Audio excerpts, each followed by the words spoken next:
আপনাদের পতন ঘটাতে আমরা বেশি সময় নেব না। সরকারকে ইসাক। জাতীয় নাগরিক পার্টিতে যোগ দিয়ে যুবদলের সাবেক সাংগঠনিক সম্পাদক ইসাক সরকার বলেছেন, ছাত্র জনতার গণ উত্থানের মধ্য দিয়ে আমরা এই দিন পেয়েছি, কথা বলার অধিকার পেয়েছি। যদি দেখি বর্তমান সরকার শাসক গোষ্ঠী আবারও একইভাবে ফেসিবাদের ভূমিকায় অবতীর্ণ হয়, তবে আমরা আবারও রাজপথে নেমে আসব। আপনাদের পতন ঘটাতে আর বেশি সময় নেব না।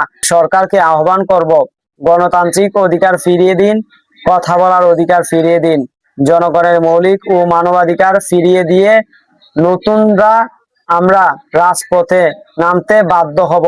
শুক্রবার 24শে এপ্রিল বিকেলে রাজধানীর ডিপ্লোমা ইঞ্জিনিয়ার্স ইনস্টিটিউশনে এক অনুষ্ঠানের মাধ্যমে এনসিপিতে যোগ দিয়ে তিনি এসব বক্তব্য দেন। ইসাক সরকার বলেন, ছাত্র জনতার গণউত্থান ও গণবিপ্লবের মধ্য দিয়ে যাদের আমরা দেখেছি এই ফেসিবাদের পতন ঘটাতে অনেক রক্ত, অনেক ত্যাগ, অনেক জীবন মূল্যের বিনিময়ে ৩৬ জুলাই একটি ঐতিহাসিক গণবিপ্লব অনুষ্ঠিত হয়েছিল। আমরা যখন দেখেছিলাম ছাত্ররা রাজপথে নেমে এসেছিল, তখন আমি আমার নিজের ত্যাগকেই সেদিন ছাত্র দলের সঙ্গে একতা ঘোষণা করে রাজপথে নেমে এসেছিলাম আমাদের কর্মবাহিনী নিয়ে।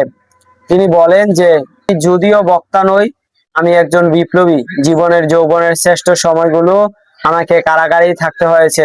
দীর্ঘ প্রায় 10 বছরে বিভিন্ন মেয়াদে আমি কারাগারে ছিলাম।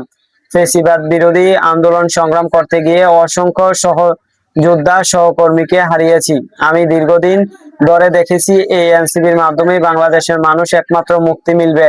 আমি মনে করি এনসিপির মাধ্যমেই এই দেশ মুক্তির সনদ নির্দিষ্ট করা আছে।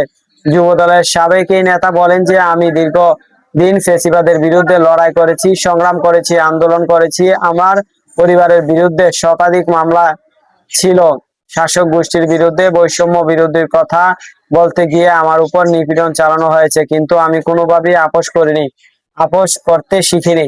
তিনি বলেন যে, আমি যে দলের সঙ্গে সম্পৃক্ততা ছিলাম, আজ দেখতে পাচ্ছি সেই দল তার গণতান্ত্রিক ধারা থেকে সরে গেছে।